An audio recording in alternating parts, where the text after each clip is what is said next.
이렇게 얼마 전에 이렇게 안부를 묻고 지내던 이렇게 목사님에게 이렇게 전화가 왔습니다. 그래서 이렇게 뭐 통화를 하면서 이야기를 주고받는데 이제 그분이 이렇게 그 가정, 그러니까 자녀가 3명인데 사모님과 함께 이렇게 제주도로 이렇게 거주지를 이렇게 옮겼다라는 것입니다. 그러니까 서울에서 사셨거든요. 그래서 한번 뭐 이렇게 시간이 되면 오라고 하셔서 마침 또 제가 제주도에 갈 일이 있어서 이렇게 잠깐 이렇게 들렸습니다.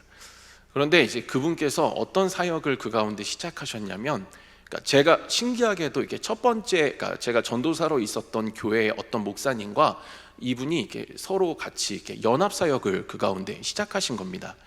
이제 음식점을 운영하면서 그리고 그 음식점에 있는 직원들을 이제 전도하기 위해서 또 그 직원들과 함께 그렇게 예배를 하면서 어떤 그러한 복음화를 위해서 그 사역을 두 분이 같이 연합하면서 이렇게 시작하신 것이었습니다. 또 뭐 이렇게 제주도의 각 지역에 지점을 두고 또 그 지점에 사역자를 파송하고 이러면서 이제 두 분이 계속 그 예배 사역을 이렇게 확장해 나가시는 것이었습니다. 그런데 이제 주일 예배를 제가 이제 가서 드려봤는데요, 정말 은혜가 너무 충만한 거예요. 이 두 분이 이 예배에 대한 어떠한 노력과 사모함이 얼마나 컸는지를 알 수가 있었습니다. 근데 이 두 분이 이제 고민하고 계시는 게 있는데 그게 뭐였냐면 이 수요 예배에 대한 부분이었습니다. 그러니까 저녁에 이제 8시에 이제 수요 예배를 드리고 싶다라고 이제 한 분이 말씀을 하셨는데 이제 한 분이 반대를 하신 거예요. 왜냐하면 이 직원들이 일을 하고 와서 이 피곤한 이 시간 8시에 쉬어야 되는데 예배 드리면은 오히려 더 힘들게 할 수 있다. 그래서 이 두 분이 계속 기도하던 중에 하는 걸로 이제 결정을 한 겁니다. 그러니까 두 분은 어떻게 하면 이분들과 함께 또 우리 직원들과 함께 동네 주민들과 함께 하나님을 예배할 수 있을까, 그런 고민들을 이렇게 하고 계시고 그렇게 사역을 확장해 나가고 계셨습니다. 그러니까 그곳을 통해서 하나님이 하시는 일들이 너무 뚜렷하게 보이는 거예요. 막 직원들이 주님께로 돌아오고 수예배를 피곤한 시간이라고 해서 배려한다고 안 드렸지만 드리기 시작하니까 거기서 막 삶의 결단들이 일어나고, 뿐만 아니라 막 서로 각 지역으로 흩어져서 제주도를 복음화하는 데 힘쓰는 어떤 열매들이 이렇게 곳곳에서 나타나기 시작했다라는 것입니다.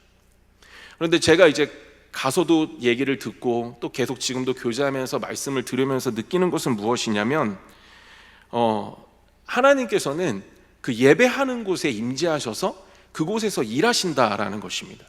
그러니까 사람을 보내실 때 하나님은 그냥 보내시는 것이 아니라 보내셔서 반드시 그 사람을 통해서 일하실 계획을 갖고 있다라는 것입니다. 그런데 하나님은 누구나 뭐 이렇게 세워서 일하시는 것이 아닙니다. 하나님은 이 초청과 인정을 통해서 일하시는 분이십니다.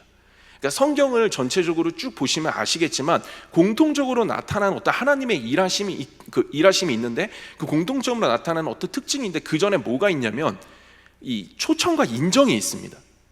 하나님 일하시지 않고 하나님 일하심을 언약하실 때는 다시 그 초청과 인정을 회복할 것을 이렇게 촉구하십니다. 그러니까 하나님은 일하실 때 인정과 이 하나님을 향한 이 초청, 이 두 가지를 가지고 그것들을 보시고 그것들이 있었을 때에 하나님은 그곳에 임재하셔서 자신의 일들을 펼쳐 가십니다. 그러니까 하나님은 아무데나 뭐 어디에나 계십니다. 어디에나 계십니다. 그러니까 무소부지하신 하나님이라고 합니다. 그러나 아무데나 함께 하시지는 않습니다. 하나님은 예배하는 그곳에 중심을 다해 하나님을 나의 구주로 인정하고 하나님을 초청하는 그곳에 하나님은 자신을 드러내시고 자신의 일들을 이렇게 펼쳐 가십니다. 아브라함은 이제 그가 어디에 있든지 예배하는 사람이었습니다. 그러니까 연약함도 많지만 하나님이 이 한 사람을 통해서 그 지역의 화평을 이루시고 하나님이 이 사람을 통해서 계속해서 하나님의 역사를 이렇게 펼쳐 가시는 이유는 어디에 있었냐면 그의 어떠한 완벽함이나 잘됨이 있었던 것이 아니라 그가 계속해서 붙들고 있었던 예배함에 있었던 것이었습니다. 참 많은 구절이 나오더라고요. 그러니까 창세기 12장 7절에 보니까 여호와께 그가 그곳에서 제단을 쌓고, 그러니까 다니는 곳곳마다 아브라함 예배를 드리는 것입니다. 그러니까 그 다음 8절에서도 거기서 베델 동쪽 산으로 옮겨 장막을 치니 서쪽은 베델이요 동쪽은 아이라 그가 그곳에서 여호와께 제단을 쌓고 그리고 또 옮깁니다. 그러니까 또 옮기고 13장에서 여호와를 위하여 또 제단을 쌓았더라. 그러니까 아브라함이 잘한 게 있는데 그게 뭐냐면 다니는 곳곳마다 그곳의 주인은 하나님이시고 나의 주인의 하나님이심을 인정하고 계속 하나님을 초청했다라는 것입니다. 그러니까 하나님이 그의 어떠한 삶을 통해서 그의 인생을 통해서 하나님의 놀라운 역사를 계속해서 펼쳐 가셨던 것이었습니다. 제가 이 창세기 13장을 이렇게 묵상을 하는데 한 가지 딱 뭔가 그냥 스스로 질문이 하나 들었습니다. 이제 땅을 선택하잖아요. 아브라함과 이제 롯이 땅을 선택하는데 그렇게 생각을 한번 해봤습니다. 아브라함이 만약에 소돔과 고모라로 들어갔으면 어떤 일이 일어났을까? 뭐 이런 질문이 그냥 딱 들더라고요. 그런데 강력한 확신이 들어오는데 그것은 뭐냐면 분명히 다른 결과를 맞이했을 것이라는 겁니다. 왜냐하면 아브라함은 예배하는 사람이었기 때문에 그런 것입니다. 그러니까 아브라함은 예배하는 사람이었기 때문에 그가 소돔과 고모라로 들어간다 할지라도 분명히 하나님은 그곳에서 그와 함께 하시면서 그분의 일하심을 그곳에서 이렇게 펼쳐 가셨을 것입니다. 이렇듯 오늘 본문에서도 보시면 하나님은 예배를 통해 임재하십니다. 그리고 이제부터 그 임재 속에 이스라엘 백성들을 어떻게 이끌어 가실지를 언약하십니다. 그리고 계속된 성경의 역사 속에서 하나님은 일하십니다. 그러니까 오늘 본문의 솔로몬은 성전을 완공하고 그러니까 하나님 예배를 드립니다. 이스라엘 백성들과 함께 감사함으로 예배를 드립니다. 제물을 드리고 기도하면서 하나님을 인정하고 하나님을 초청합니다. 그러자 하나님의 영광이 성전에 가득하게 됩니다. 그러니까 여기서 영광은 하나님의 임재입니다. 하나님의 함께 하심입니다. 그러니까 성전의 기능과 어떤 성전의 성전됨은 그냥 건물 그 자체에 있는 것이 아닙니다. 성전의 성전됨은 하나님이 임재해 계실 때 완전한 것입니다. 그러니까 하나님은 이 솔로몬과 이스라엘 백성들의 예배를 받으셨고 그 성전에 충만히 임재하셨습니다. 그리고 앞으로 내가 이 임재 속에 어떻게 일할 것을 그 밑에 구절에서 이렇게 말씀하십니다. 역대하 7장 15절에서 16절입니다. 이제 이곳에서 하는 기도에 내가 눈을 들고 귀를 기울이니 이는 내가 이미 이 성전을 택하고 거룩하게 하여 내 이름을 여기에 영원히 있게 하였음이라. 내 눈과 내 마음이 항상 여기에 있으리라. 예배했더니 하나님께서 임재하셔서 하나님의 일을 언약하십니다. 그리고 계속해서 우리가 성경에서 볼 수 있듯이 하나님은 놀라운 역사를 그 임재 속에 펼쳐 가십니다. 저희 어머니께서 출석하시는 교회에서 순장을 하셨습니다. 지금은 아버지가 아프셔서 간호를 하시느라 못 하시는데 순장을 쭉 하셨습니다. 그런데 이제 제가 야구를 실패하고 제 인생의 밑바닥에서 주님을 만나고 어떤 신앙적으로 회복하는 이 단계들을 이 순원분들이 알게 되었습니다. 저희 어머니한테 질문을 하는 겁니다. 어떻게 하면 이 자녀를 신앙적으로 잘 이끌 수 있습니까? 이제 이런 상담이 어머니에게 많이 들어왔다고 합니다. 뭐 제가 또 목사가 되었으니까 더 그런 만남들이 많았겠죠. 근데 어머니가 해줄 말이 없었다고 그러시는 겁니다. 그래서 아니 뭐라도 좀 말씀을 해주시지 왜 그랬냐 할 때 진짜 할 말이 없었다고. 그냥 자기는 그냥 집에서 혼자 아무도 지지해주지 않아도 그냥 예배드렸을 뿐인데 그리고 나서 뭔가 하나님의 일하심이 시작된 건데 그 예배드리면 된다 이거 얘기했더니 다들 이렇게 허무했다라는 겁니다. 그러니까 제가 봐도 어머니가 하신 것은 뭐 저에게 잔소리가 저에게 동기부여가 된 적이 별로 없습니다. 잔소리를 하시지도 않았지만 어머니의 어떠한 상담이 저에게 뭐 큰 동기를 일으킨 것은 아닙니다. 제가 인생의 밑바닥에 있을 때 어머니는 그것에 타협하지 않고 또 가정에서 아무리 지지해 주지 않아도 그 가정에서 주어진 곳에서 딱 힘쓴 것 하나 있는데 집중한 게 있는데 그게 뭐냐면 막 예배 드리는 것이었습니다. 그러니까 그곳에 예배를 드리니까 하나님의 가정에 임재하셨고 제 마음을 만지셨고 저를 예배하는 자로 만들어 주셨습니다. 그러니까 제가 예배하는 어머니를 보고 또 하나님께서 제 마음을 만져주시고 그리고 제가 이제 주일 예배를 참석하기 시작했습니다. 근데 하나하나 예배를 드리고 있는데 어느 날 강력한 하나님의 어떤 임재 속에 제가 완전히 꼬꾸라지는 사건을 경험하게 되었습니다. 그러니까 제가 너무 울고 엎드려져 있으니까 막 콧물 눈물 다 쏟고 있는데 어떤 분이 이제 제가 휴지가 없으니까 손에 손수건을 쥐어주고 가셨습니다. 저는 지금도 그분이 누군지를 모릅니다. 그래서 너무 막 처절하게 울고 있으니까, 그래서 제가 그 다음 날부터 신기하게 제 삶을 180도 변화시킵니다. 그래가지고 뭐 끊을 거 끊고 버릴 거 버리고 뭐 연락도 끊을 거 끊고 하고 철저하게 뭐 거룩하게 살기로 결단을 하고 제 삶을 이제 하고 이제 변화된 어떤 삶으로 제 삶을 계속 살아내려고 노력을 했습니다. 그래서 계속 예배를 드렸죠. 이제 새벽 예배가 시작되고 새벽이 끝나고 학교를 가고 뿐만 아니라 뭐 수요 예배도 기회가 되면 어떻게든 드리려고 노력하고 또 뭐 금요 철야하고 또 주일날은 뭐 제가 그런 거예요. 어느 날 갑자기 자다가 새벽에 눈을 떴어요. 막 그런 적이 있었더라고요. 제가 눈을 떠서 뭐라 그랬냐면 혼자 주님의 부활을 기념하는 날인데 이렇게 늦잠을 잘 수 있나? 이러면서 제가 막 일부 예배를 갔어요. 그래서 막 7시에 예배를 막 드리고 있는데 이제 뭐 청년이 혼자 나와서 이렇게 예배 드리고 있으니까 이제 막 권사님들이 성가대 해야 된다 그랬고 일부 예배 때 성가대까지 했어요. 새벽 6시에 나가서 막 연습하고 막 그랬거든요. 근데 어쩌다 보니까 막 예배하고 그 자리에서 계속 예배하다 보니까 제가 어느 순간 대학부에 회장이 돼 있더라고요. 저 같은 애가 사람이 이렇게 회장이 돼 있는 거예요. 그런데 계속 예배하다 보니까 이렇게 어떤 현상들이 일어나냐면 제가 이렇게 보이는 청년들이 몇 명이 있는 거예요. 그게 누구냐면 한 명은 아버지가 일찍 돌아가셨고, 그리고 한 명은 골프를 하다 그만뒀고, 한 명은 아버지 어머니가 이혼하셔서 이렇게 할머니랑 지내고 있는 게 형제예요. 3명이 눈에 딱 들어왔어요. 근데 다가가니까 확실히 경계를 많이 하더라고요. 그래서 제가 계속 다가갔죠. 그래서 그 친구들과 함께 이제 뭘 하기 시작했냐면 계속 예배 드리는데 힘을 썼습니다. 모이면 예배 드리고 모이면 예배 드리고. 그랬더니 어떻게 됐냐면 그 중에 한 명이 2대 회장, 또 그 중에 한 명은 3대 회장, 그 중에 한 명은 4대 회장이 됐어요. 그래서 그 청년부 애들이 뭐 저는 떠났지만 저의 흔적들이 늘 남아있는 것 같이 느껴진다고 뭐 그런 말을 든 적이 있습니다. 그러니까 예배를 드리니까 하나님 그 가운데 임재하시고 또 사람을 통해서 많은 것들을 역사하시고 사람을 살려내시는 일에 하나님이 계속해서 사용하시고 또 그렇게 역사를 이루어 가셨다라는 것입니다. 여기에 계신 분들 또한 이렇게 걱정이 많으실 것 같습니다. 자녀들에 대한 어떤 걱정이 많으실 수 있지만 중요한 것은 무엇이냐면 그냥 혼자 힘들더라도 누가 지지하지 않더라도 예배 드리는 것이 중요합니다. 그 부르신 곳에서, 그 보내신 곳에서 내가 그냥 꿋꿋이 혼자 하나님을 인정하고 초청할 때 분명한 것은 하나님은 그 가운데 함께 하시면서 자신의 일들을 펼쳐 가실 것입니다. 그러니까 임재하실 때 하나님 만져주실 것이고, 그랬을 때 자녀들의 그 어떤 길었던 기도 제목들이 비로소 그 가운데 실제적으로 응답되어지는 놀라운 역사를 경험할 수가 있을 것입니다.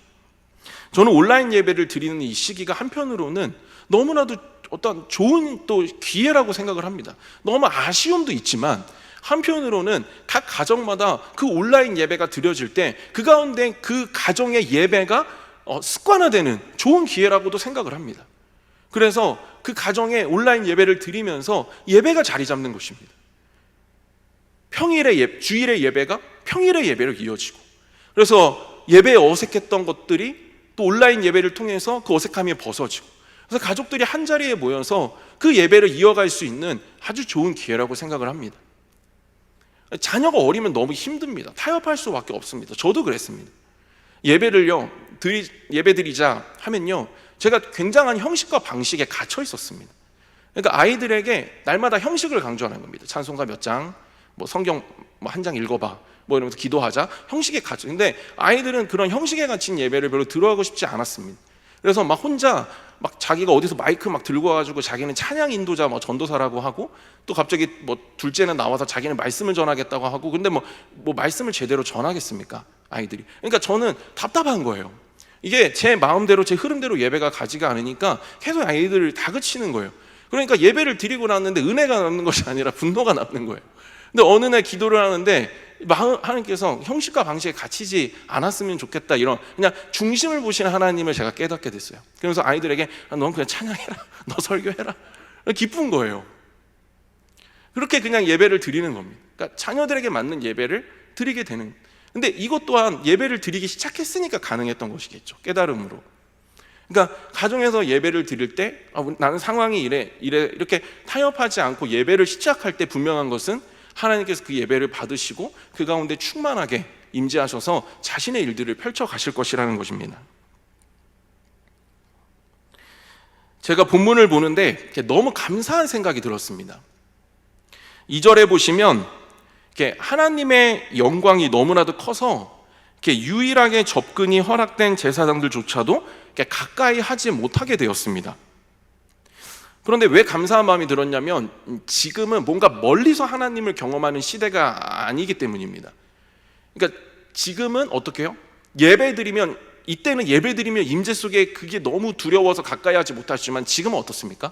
지금은 하나님을 예배하면 하나님께서 오히려 더 실제적이고 선명하게 하나님을 우리에게 경험시켜 주십니다.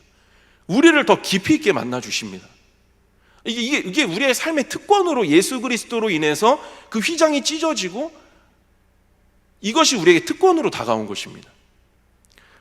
그런데 제 삶을 돌아보아도 이게 특권임에도 불구하고 그렇게 해서 주님이 나를 만나주시고 나를 사용하시고 내 예배하는 그곳에 하나님이 분명한 계획을 성취하실 것을 알면서도 저만 돌아보아도 예배를 꺼려할 때가 있는 거예요. 그리고 아무리 예배를 드려도 하나님 임재가 느껴지지 않는 순간들이 있는 거예요. 고민했습니다. 왜 그럴까? 그런데 이제 제가 팀 켈러 목사님의 책을 이렇게 읽는데 거기에 이렇게 써 있더라고요. 우리는 하나님을 예배하거나 아니면 피조된 무엇을 예배한다. 모든 개인, 인간 공동체, 인간의 사상은 무엇인가에 대한 궁극적인 관심이나 충성에 근거한다. 그러니까 우리가 하나님을 만나는 그러한 특권이 예배임을 알매도 갈등과 거부를 일으키는 이유는 무엇이냐면 우리 안에 우상이 있기 때문이라는 겁니다. 그러니까 두 주인을 섬길 수 없기 때문에 하나님을 예배할 동기조차 못 찾는 것이죠. 힘든 거예요. 이미 여기에 많은 예배의 에너지와 힘을 들였기 때문에 하나님을 예배할 수 있는 힘과 동기를 못 찾는 것입니다. 그러니까 이러한 것이 있다라고 팀 켈러 목사님이 이야기를 해요. 근데 제가 이 문장이 있고 그 뒤에 내용들을 쭉 읽어보았는데 더 무서운 것이 하나가 기록되어져 있는 거예요. 그게 뭐냐면 이 금송아지 사건을 말씀하시면서 뭐라고 이야기하시냐면 이 앞의 우상은 쉽게 발견할 수 있다는 거예요. 하나님 대신이기 때문에. 그러니까 하나님 대신인 것은 쉽게 보인대요. 돈, 아니면 정욕 이런 건 쉽게 분별할 수가 있어요. 근데 쉽게 분별하지 못하는 금송아지가 있다라는 거예요. 그러니까 뭐냐면 하나님인 것처럼. 그러니까 이렇게 나와서 예배를 드리시는데 그래서 나는 하나님을 지금 예배하고 있다라고 생각을 했는데 대상이 하나님이 아닐 수도 있다라는 거예요. 제가 너무 막 두려운 거예요. 내가 지금까지 예배했던 대상이 하나님이 아닐 수도 있다니. 그러니까 그러니까 예배하는 대상이 주인으로 들어오는 시간이에요. 굉장히 예민한 시간입니다. 그러니까 지금 이 시간에 저와 여러분들이 하나님을 예배하면 하나님이 내 안에 주인으로 들어오시고 주인됨을 회복하시고 그것들을 가능케 하세요. 그래서 하나님의 통치가 이루어지니까 어떻게 해요? 그 안에 평안이 임하죠. 그러니까 하나님을 예배하면 그래요. 그래서 염려가 있어도 예배하면 하나님의 통치가 다시 내 안에 들어오기 때문에 그 염려가 벗어지는 것들을 위로로 경험하는 거죠. 이제 그런 거죠. 그런데 어떻게 해요? 위험한 것은 돈을 예배하면 돈이 주인으로 들어오는 거예요. 그러니까 하나님을 통해서 돈을 얻고자 하면 아니면 성공을 얻고자 하면 그러니까 하나님인 것처럼 나의 우상을 여기는 것, 이 예배가 굉장히 위험하다라고 하는 것입니다. 그렇다면 어떻게 알 수 있을까요? 내가 온전히 하나님을 지금 예배하고 있는지 우리가 어떻게 알 수 있을까요? 평소에 또 급박할 때 내가 무엇을 더 의지하고 기대고 있는지를 점검해 보면 알 수 있다라고 합니다. 마태복음 6장 24절에 한 사람이 두 주인을 섬기지 못할 것이니 혹 이를 미워하고 저를 사랑하거나 혹 이를 중히 여기고 저를 경히 여김이라 너희가 하나님과 재물을 겸하여 섬기지 못하느니라 이렇게 돼 있는데요. 여기서 이 섬기지가 뭐냐면요, 원어로 보면 이렇게 기대다, 의지하다 이렇게 돼 있어요. 그러니까 의지하는 거예요. 그러니까 제가 평소의 삶 속에서 어떠한 잔잔할 땐 사실 잘 드러나지 않습니다.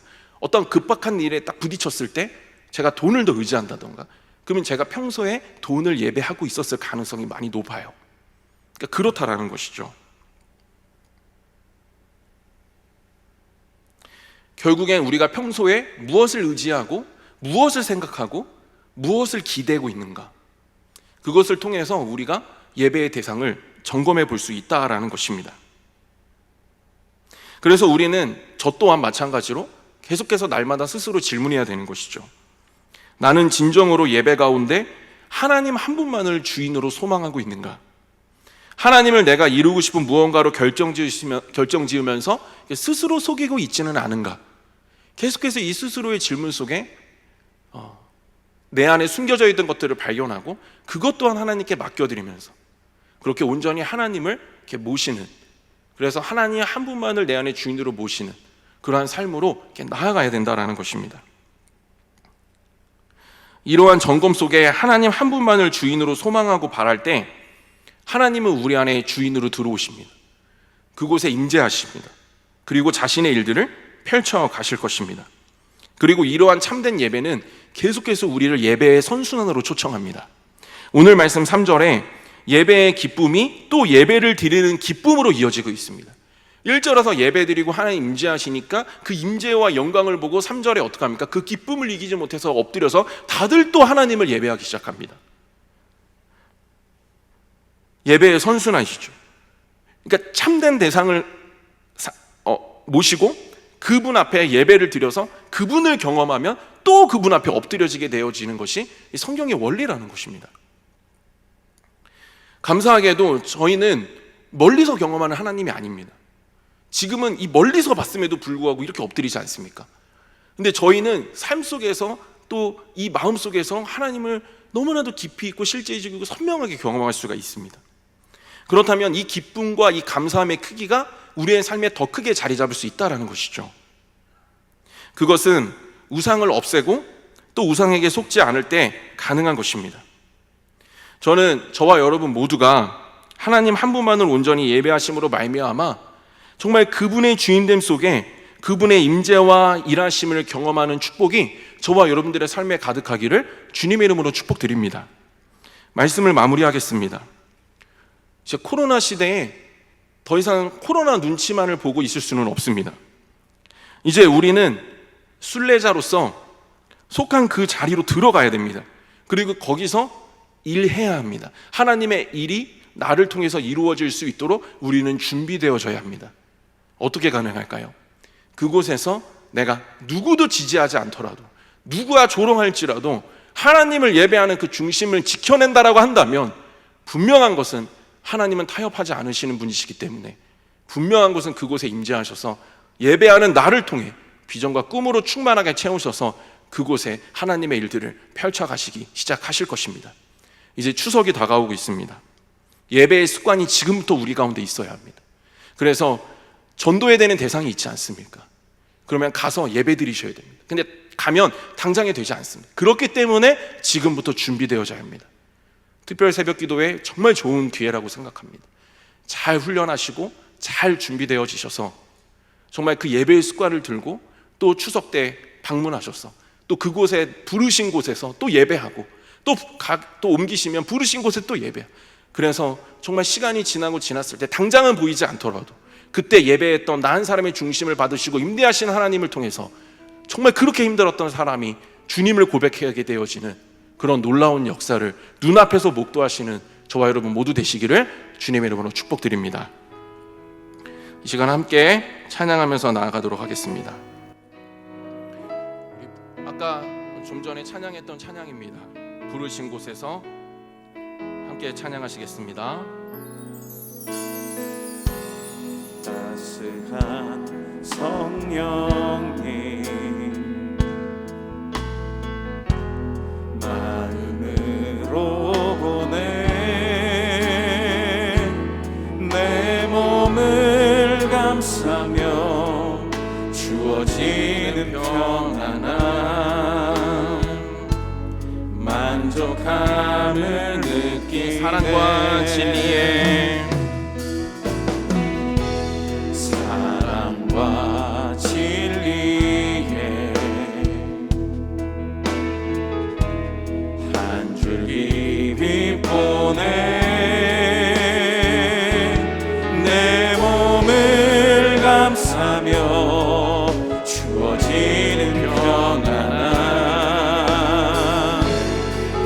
사랑을 부르신 곳에서 나는 예배하네. 어떤 상황에도 나는 예배하네. 부르신 곳에서 나는 예배하네. 어떤 상황에도 나는 예배하네. 부르신 곳에서 나는 예배하네. 어떤 상황에도 나는 예배하네.